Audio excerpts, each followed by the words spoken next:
voulons dire ce matin, mon adoration te revient. Tu en es digne, Seigneur. Oh, mon adoration te revient. Oh. Tu es assis sur ton trône et tu règnes à jamais. Notre désir et le vœu de nos cœurs, que tu puisses t'asseoir aussi sur le trône de nos cœurs et que tu règnes réellement en maître et en Seigneur. C'est ça la raison d'être de notre présence en ces lieux. Nous voulons tout simplement que tout ce qui est nous puisse s'enlever et que toi, tu prennes ta place de Seigneur et de Sauveur.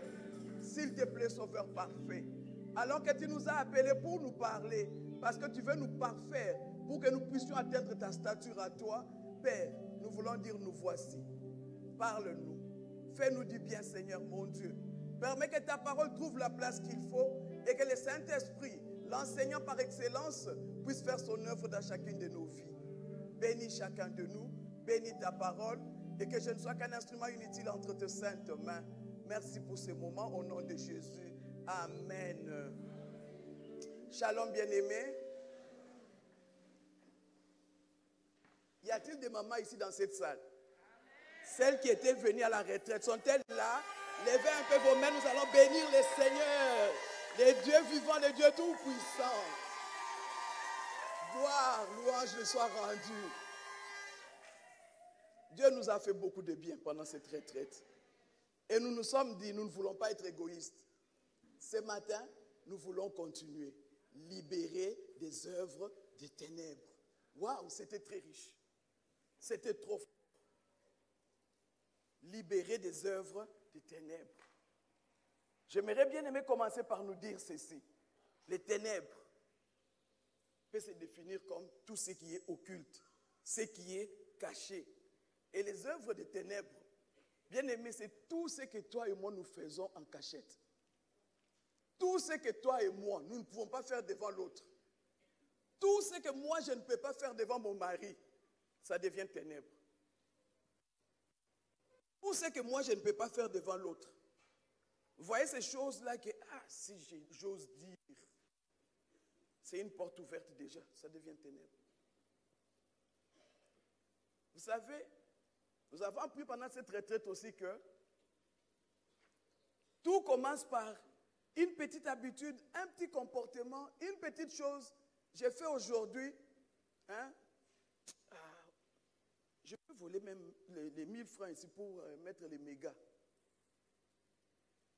De toute façon, c'est à ma maman, c'est à mon papa. C'est à mon mari, c'est à ma femme. Je peux juste prendre. Tu prends aujourd'hui, et en français, nous disons il n'y a pas un sans deux. N'est-ce pas? Petit à petit, ça devient une habitude. C'était seulement une œuvre de la chair simple. Mais l'ennemi fait quoi? Il en profite. Il nous aide pour que ça devienne tout un comportement. Mais à partir du moment où je ne peux pas le faire devant les gens, attention. Attention. J'étais en train de réfléchir. J'ai repensé un peu à Adam, dans le jardin d'Éden. Dieu vient. Adam, où es-tu? La femme que tu as mise à côté de moi. Oh, mais Adam, moi et toi, nous causions. Mais comment aujourd'hui je viens, tu commences à m'expliquer que tu as mise à côté de moi. Et ça, c'est un jeu que nous aimons faire. Dès qu'on t'attrape en train de faire quelque chose, non, tu vois, ce n'est pas moi. Quand l'autre a commencé, et puis, il y a des choses des fois qu'il ne faut pas justifier. Soit c'est comme ça, soit ce n'est pas comme ça. Et quand c'est comme ça, quand il faut demander pardon, mieux vaut que je demande pardon et ma vie continue proprement. Mais pas ces jeux-là de commencer à se jeter la balle. Pendant ces 3 jours, nous avons passé notre temps plus à parler d'Éphésiens chapitre 5, 1 à 11. Mais ce n'est pas ça que je vais utiliser comme texte de base. Mais je l'épingle parce que c'est important pour ma suite. Éphésiens 5 dont on parle nous donne toute une longue liste des œuvres qu'on appelle aussi œuvres de la chair, œuvres des ténèbres. Mais Éphésiens chapitre 5, au verset 11 particulièrement, dit que les œuvres des ténèbres sont infructueuses. C'est-à-dire, les œuvres des ténèbres produisent toujours de mauvais résultats. Les œuvres des ténèbres ont toujours de mauvaises conséquences. Oh, quand je suis en train de faire ces choses, j'ai l'impression que tout va bien. Mais les résultats, malheureusement, les résultats viennent vraiment plus tard. J'ai même déjà oublié l'acte que j'ai posé. J'ai juste épinglé 2-3 choses dans ces œuvres. L'idolâtrie. Si j'ai posé la question ici, qui est idolâtre ici? Tout le monde a dit, pas moi. Mais lorsqu'on parle de l'idolâtrie, on parle tout simplement de ce que toi tu mets entre toi et Dieu, ou encore avant Dieu. Ce qu'il y a entre toi et Dieu, c'est quoi? Tu vas trouver ce qu'il y a entre moi et Dieu. Des fois, c'est tout simplement mon moi, mon ego. Le centre d'intérêt de toute ma vie, c'est moi. Si on dit, par exemple, on veut poser l'acte pour tel, oh non, mais moi je suis là, donne-moi. Pourquoi tu veux donner ces bains à l'autre? On veut faire quelque chose pour, je ne sais pas moi qui. Non, non, moi je suis là. On veut être toujours bien habillé. Donc nous devenons le centre d'intérêt de nous-mêmes. Il y a des gens qui sont comme ça. Ils sont dans l'église. Ils aiment Jésus. Mais leur vie, au lieu d'être centrée sur Christ, est centrée sur eux-mêmes. Les moi, les égos. Lorsqu'il s'agit de faire certaines choses, on a tendance à réagir ou à agir en fonction toujours de retomber sur moi. Bien-aimé, je peux aussi épingler par exemple l'argent, qui peut aussi être une idolâtrie. Moi, je vis pour l'argent. Moi, je dois avoir l'argent. Moi, je dois tout faire pour avoir l'argent. Mais maintenant, comment tu vas faire pour toujours avoir l'argent? Comment tu vas faire? Sinon, commencez à tripoter.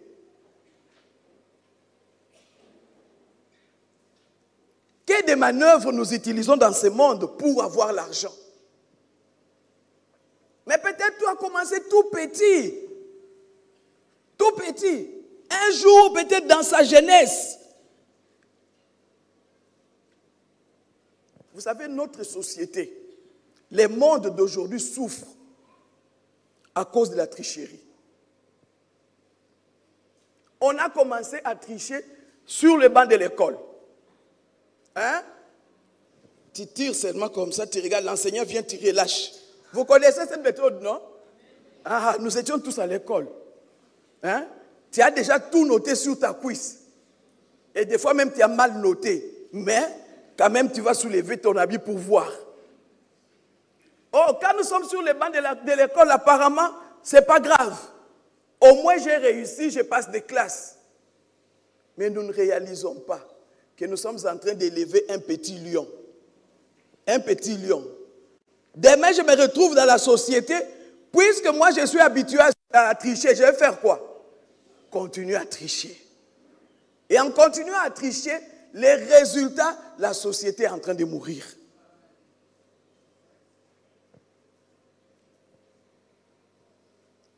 Bien aimé, plusieurs personnes sont conduites par les œuvres des ténèbres, causées par certaines choses que nous avons eu à faire dans le passé. Dieu est disposé à nous aider. Parce qu'en réalité, ces œuvres-là, elles sont infructueuses. Le temps me manquerait de passer vraiment beaucoup de dire beaucoup de choses à ces sujets. Mais vous voyez déjà toute la liste. À l'époque, avoir un parent féticheur, ça disait quoi? Rien du tout. Mais les conséquences.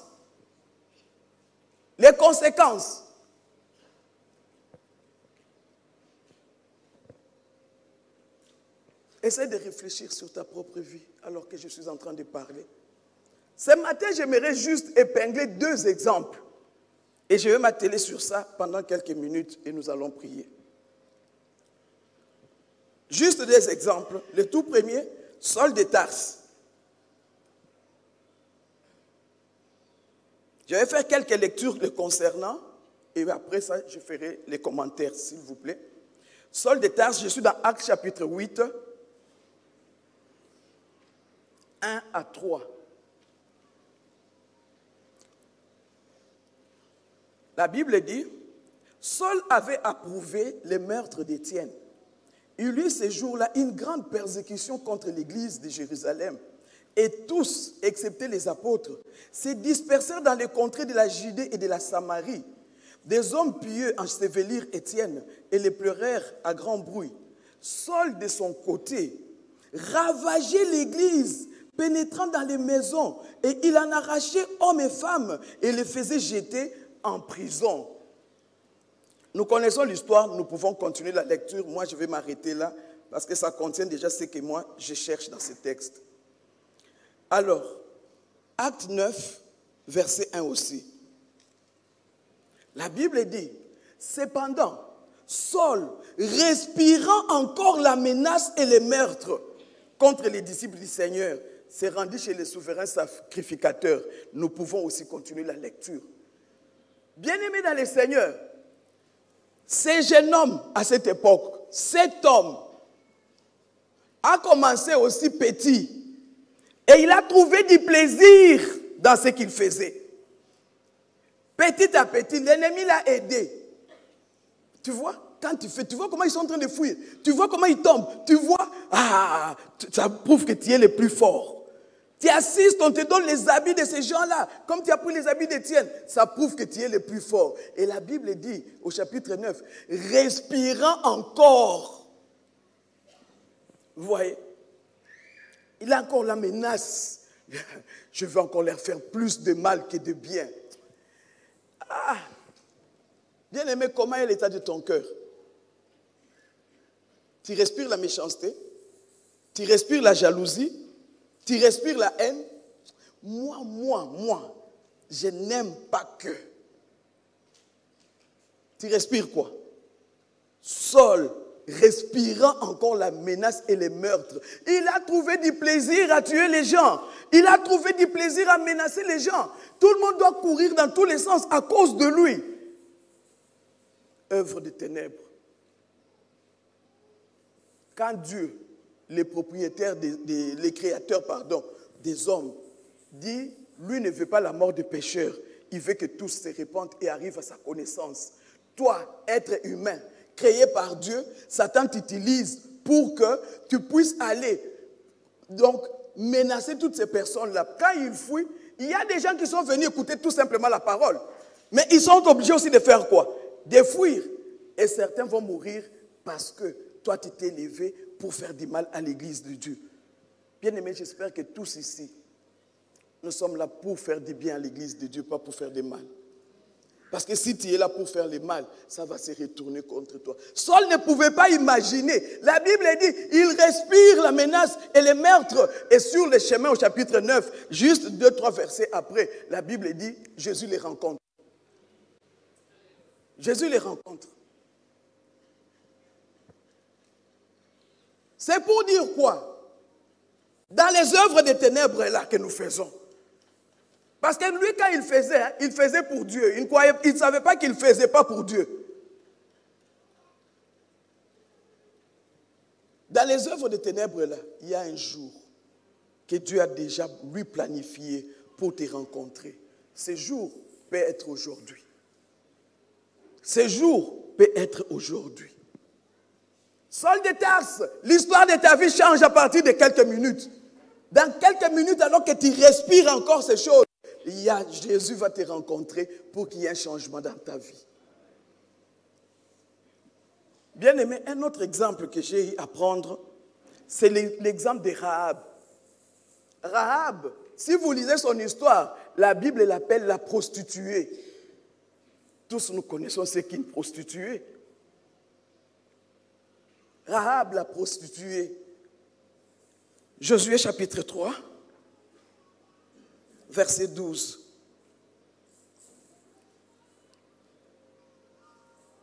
Ça, vous pouvez même lire. Je cours après les minutes. Vous pouvez lire. Je saute, je vais au 6. Josué toujours. 6. 22.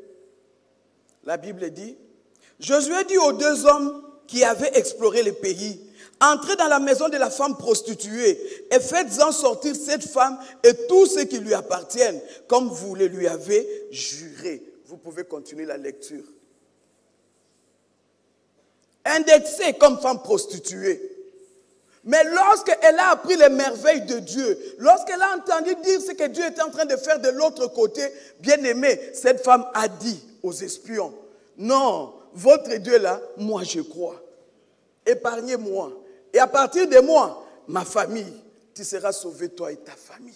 Dieu est capable de te mettre au large. Même lorsqu'il y aura des tribulations dans le monde, Dieu est capable de te protéger. Combien de fois nous avons eu à constater, à peine qu'une personne se déplace, il y a un événement qui se passe. Dieu sait nous mettre au large. Bien-aimés, marchons avec Dieu. Les espions sont partis, ils ont pris Rahab, ils l'ont sorti. Mais Rahab, une prostituée, Rahab, une femme qui avait un passé qui ne pouvait pas plaire à Dieu. Mais nous prions un Dieu de miséricorde, un Dieu de pardon. Et il peut encore te pardonner toi aujourd'hui de cette situation qui pèse sur ta conscience, qui pèse lorsque tu y penses. Dieu est capable de pardonner parce qu'il est prêt à te libérer des œuvres des ténèbres. Il est agissant encore aujourd'hui, notre Dieu. Il est agissant encore aujourd'hui. Rahab, viens avec nous. Nous connaissons tous l'histoire. Elle est devenue l'ancêtre de qui? De qui? Qui pouvait imaginer? Rahab, tu entres dans la lignée du maître. Pourquoi? Parce qu'il a quitté les œuvres des ténèbres pour les œuvres des lumières. Ne demeure pas dans les œuvres des ténèbres, sors. Mais qu'est-ce que j'ai trouvé ici en regardant ces 2 exemples? Premièrement, se libérer. Je vais parler de se libérer. Ces personnes ont cherché leur liberté, ont acquis leur liberté, se libérer. Bien aimé, pour que ces personnes puissent se libérer, ils ont fait comme cette femme à la perte de sang. Ils ont fait comme Bartimée. Il y a eu d'abord une prise de conscience. Cette situation dans laquelle je demeure, parce que même Saul de Tarse pouvait bien faire un choix, parce que nous prions un Dieu qui nous laisse toujours faire un choix. Dieu ne nous a jamais forcé à faire quelque chose. C'est là où, bien aimé, nous devons toujours faire attention dans notre marche d'enfant de Dieu. Dans la Bible, on nous présente la volonté permissive et la volonté directive de Dieu. La volonté directive, c'est celle que tu as directement dans la Bible. La volonté permissive vient avec tes insistances. Dieu, mais moi je pense, Dieu, moi je veux, Dieu, moi je désire, Dieu, moi je veux. Ok, vas-y, comme Balaam. Tu risques de rencontrer l'âne en chemin qui va te parler. Prendre conscience, bien-aimé. Essaye de voir un peu ta propre vie. Pourquoi tu fais du surplace? Pourquoi tu fais du surplace? Deutéronome 1,6, Dieu dit à son peuple, vous avez assez demeuré sur cette montagne. Dieu ne te veut plus sur cette montagne là où tu te trouves. Dieu ne te veut plus dans cette situation là où tu te trouves. Il veut que tu prennes conscience que c'est une situation qui te bloque, c'est une situation qui t'arrête. Bien-aimé, Dieu n'a pas encore fini avec toi. Depuis qu'il a ouvert la porte et que tu as commencé à avoir $100, tu dis c'est fini, je suis bien. Alors que Dieu t'attend à 10 000. Lève-toi et avance. Prends conscience que nous prions un Dieu qui va avec nous d'exploit en exploit, de gloire en gloire. Ce n'est pas un Dieu qui fait avec nous sur place seulement. Non, nous avançons. Est-ce que tu peux t'élever et avancer avec Dieu?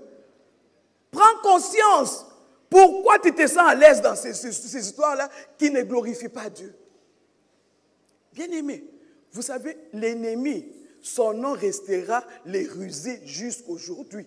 Même après nous, si la vie continue, on continuera à l'appeler les rusés.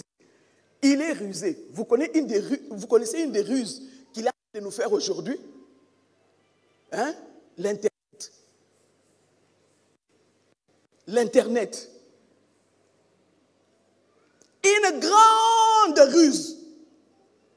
Et pratiquement tous, si nous ne faisons pas attention, nous tombons dedans. Prenons conscience. Qu'est-ce qui se passe dans les réseaux sociaux? Qu'est-ce qui se passe dans les réseaux sociaux? Vous connaissez peut-être mieux que moi. Une maman hier a dit, nous sommes de la vieille école. Vous qui êtes de la nouvelle école, vous qui êtes des androïdes, vous qui connaissez bien les choses, qu'est-ce que vous faites sur Internet? 2h du matin, 3h du matin, tu es toujours là avec ton téléphone. Qu'est-ce que vous faites? J'étais choqué. Je vous assure, j'étais choqué. Quand tu essaies d'apprendre tout ce qui se passe.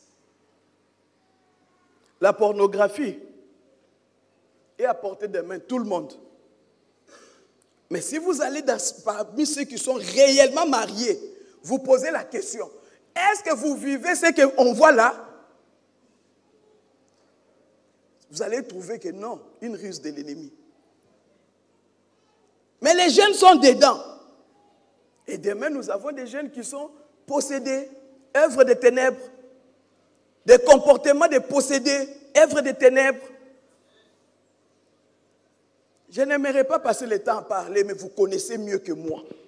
Vous connaissez même la relation que vous entretenez sur les réseaux. Prenez conscience, bien-aimés. Prenez conscience. Rahab a dit, ces gens-là, je crois qu'eux, ils sont réellement avec Dieu. Mon Dieu à moi, qui m'a amené dans la prostitution, ce n'est pas un bon Dieu. Moi, je sors de mon camp, je vais dans leur camp. Prends conscience. Prends conscience. Sors des choses. Que l'Internet, que les réseaux sociaux restent des outils pour faire certaines choses, mais pas des choses pour te perdre. Pas des choses pour te perdre. Prends conscience. La deuxième chose, ça me ramène à la femme à la perte de sang surtout. Quand elle avait aussi pris conscience, elle s'est dit, je vais aller chercher Jésus. Mais pour qu'elle fasse ça, vous savez, quand tu arrives, tu cherches Jésus, tu prends conscience. Une deuxième chose pour te libérer et libérer complètement, accuse l'ennemi. La confession. Accuse l'ennemi. Parce que la réalité, ténèbres égale caché, égale occulte, égale des choses que je ne veux pas faire devant tout le monde. Dès que tu sors ces choses devant tout le monde, ces choses n'ont plus de pouvoir sur toi. Satan, lui n'hésite pas. La Bible dit, il nous accuse devant Dieu. Il n'hésite pas. Il va aller dire, tu vois, tu es fier de Cécile, non, mais regarde. Et toi, tu hésites pour l'accuser parce qu'il t'a dit, si tu oses, je vais te tuer. Vous avez déjà vu qu'on a tué quelqu'un qui sort du camp du faible pour se cacher dans le camp du plus fort et le faible vient le tuer? Ça ne se fera jamais. Je t'encourage, bien-aimé, dénonce. Dénonce. Ne continue pas dans cette affaire. Tu es en train de te détruire. Ne continue pas. Oh, nous voulons une église prospère. Nous voulons une église bénie. Nous voulons une église qui reflète Christ. Mais pour que l'église soit cette église-là, nous devons nous libérer des œuvres des ténèbres. Et non seulement la confession. Il faut ajouter à cela d'abord la prière personnelle et la prière même par des responsables de l'église. On en a besoin pour notre délivrance. Nous en avons besoin. Vous allez trouver dans notre société, il y a des gens qui sont nés dans des conditions qu'eux-mêmes connaissent. Pour qu'on puisse t'avoir dans ta famille, il fallait que maman puisse faire telle chose pour qu'on puisse t'avoir. Et quand on t'a eu, on a fait telle chose et tu as grandi. Maintenant, quand tu j'aime beaucoup de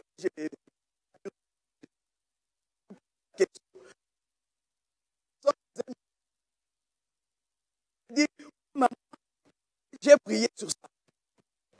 J'ai dit, oh, ta prière, pourquoi tu fais?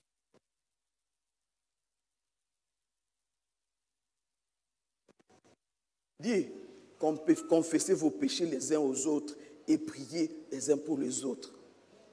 La Bible a établi des gens pour qu'ils puissent vous soutenir, vous aider, prier avec vous. Mais tout dépend de vous. Comme je le disais dans le passé, il y a beaucoup de gens qui quittent leur maison en disant, aujourd'hui, je vais raconter au pasteur toutes ces choses. Ils arrivent ici, les pasteurs l'accueillent tellement, ah, maman Françoise, ça va? Donc, dès qu'elle entend seulement l'accueil, la façon de parler seulement, elle-même, c'est comme si, hey,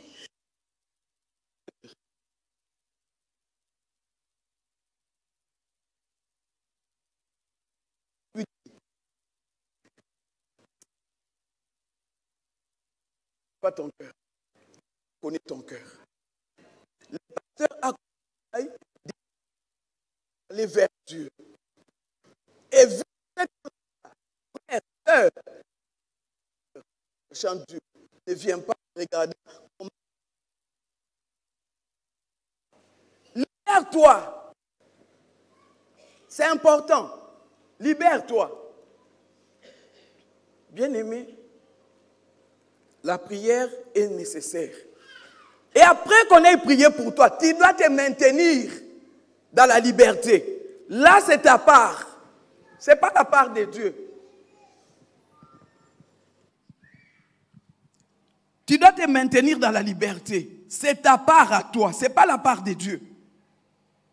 Frère, sœur, Dieu ne viendra pas te forcer. Reste ici. Non. Le temps me manquerait de commencer à nous parler de comment se maintenir dans la liberté. Mais sachons que même lorsque nous allons prier, si tu ne te maintiens pas toi-même, tu ne fais pas ta part pour rester dans la liberté. L'ennemi fait quoi? Il était seul quand on l'a chassé. Il va aller chercher cet autre, la Bible dit, plus méchant que lui. Et la Bible dit, ta condition sera pire. Donc ce que tu vivais avant là devient petit. Tu dois vivre grave. Et si la condition devient pire, tu vois que ce sera facile de se libérer? Au contraire, les choses se compliquent encore davantage. Bien-aimé, par rapport toujours à mes deux exemples et à l'histoire de la femme à la perte de sang et Bartimée que j'ai à ajouter, bien-aimé, j'aimerais vous dire en deuxième lieu, lorsque tu te libères, tu peux vivre heureux. Vivre heureux. Dieu nous libère parce qu'il veut notre bonheur. Mais après la liberté qu'il nous accorde, il a un seul désir, que tu observes sa parole. Que tu vives selon sa parole. Que tu marches selon cette parole.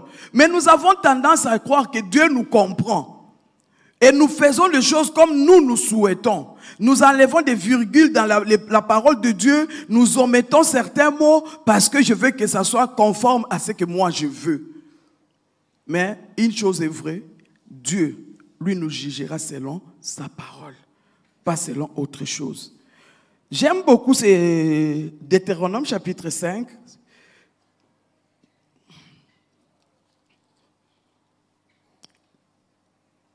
Deutéronome chapitre 5.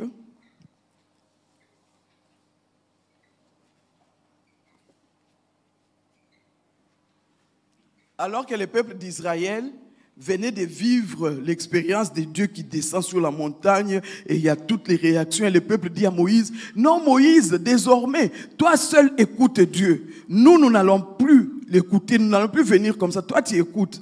Et Dieu apprécie. Alors je commence ma lecture normalement au verset, je peux commencer un peu plus haut, mais je prends verset 29. Oh, s'ils avaient toujours ces mêmes cœurs pour me craindre et pour observer tous mes commandements, afin qu'ils fussent heureux à jamais. Waouh! Pas pour quelques jours, afin qu'ils fussent heureux à jamais. Qui? Eux et leurs enfants. Tu seras sauvé, toi et ta famille. Et la Bible continue. Va, dis-leur, retournez dans vos tentes, mais toi reste ici avec moi et je te dirai tous les commandements, les lois et les ordonnances que tu leur enseigneras afin qu'ils les mettent en pratique dans les pays dont je leur donne la possession. Mais regardez maintenant le verset qui m'intéressait. Vous ferez avec soin, ou encore observerez. Vous ferez avec soin ce que l'Éternel, votre Dieu, vous a ordonné. Vous ne vous en détournerez ni à droite ni à gauche. Vous suivrez entièrement la voie que l'Éternel, votre Dieu, vous a prescrite. Pourquoi? Afin que vous viviez, que vous soyez heureux, afin que vous prolongiez vos jours dans les pays dont vous aurez la possession. Regardez combien de fois on parle. Observez toujours, c'est toujours le verbe observer, mais de plusieurs façons. Regardez, 1, vous ferez avec soin ce que l'Éternel a ordonné. Ça c'est 1. 2, vous ne vous en détournerez ni à gauche ni à droite. C'est seulement 2 versets. 3, vous suivrez entièrement. Oui. Vous suivrez entièrement. Pourquoi je dois faire tout ça? Pourquoi tu insistes pour que je fasse toutes ces choses? Parce que ton bonheur en dépend. Tous ici, nous cherchons le bonheur.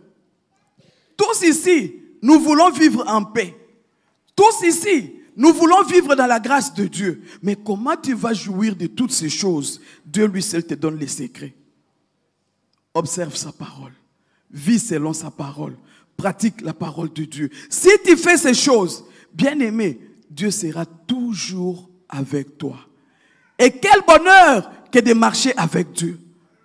C'est plus que marcher avec un président. Le pourvoyeur à tous tes besoins sera avec toi.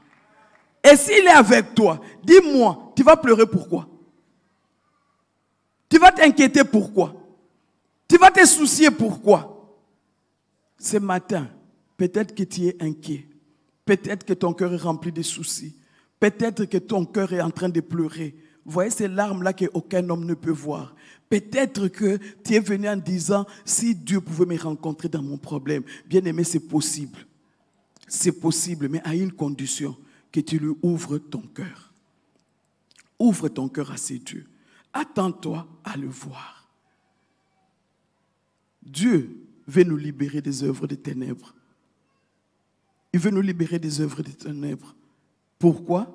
Pour que nous puissions être heureux. Pour que nous puissions jouir de sa parole. J'aimerais que pendant quelques minutes que nous puissions prier. Nous allons baisser nos têtes et nous allons prier. Je ne sais pas ce que toi tu as retenu. Je ne sais pas ce que tu vas dire à ton Dieu. Mais je vais juste ramasser un peu de notre retraite, partager avec vous ce matin. Commence à parler à ton Dieu.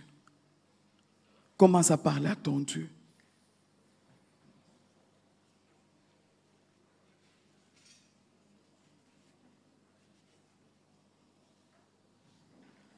Et alors que tu es en train de parler à ton Dieu, tu t'es retrouvé dans tout ce que j'ai dit. Tu sais que tu vis dans les œuvres des ténèbres. Tu sais que ton passé pèse sur toi.